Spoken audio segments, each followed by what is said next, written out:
ముఖ్యమంత్రి అంటే ప్రజలకు సేవ చేస్తారని తెలుసు. ఆ సేవకులు ఎంత జీతం తీసుకుంటారో తెలుసా? దేశంలో జీతం తీసుకోకుండా పనిచేసేవారు ఎవరున్నారు చెప్పండి?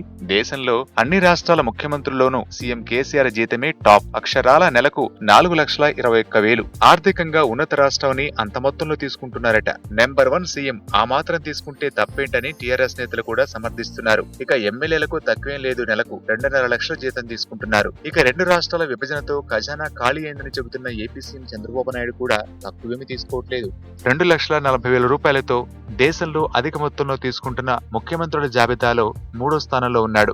ఇక ఏపీ ఎమ్మెల్యేలు నెలకు 1,25,000 తీసుకుంటున్నారు. ఇకపోతే తమిళనాడు రాష్ట్ర ముఖ్యమంత్రిగా ఉంటూ మరణించిన జయలలిత ₹1 తీసుకుని ఆశ్చర్యపరిస్తే, పశ్చిమ బెంగాల్ ముఖ్యమంత్రి దీదీ రూపాయి కూడా తీసుకోకుండా ప్రజల అభివృద్ధికి కేటాయిస్తూ ఆదర్శంగా నిలుస్తున్నారు.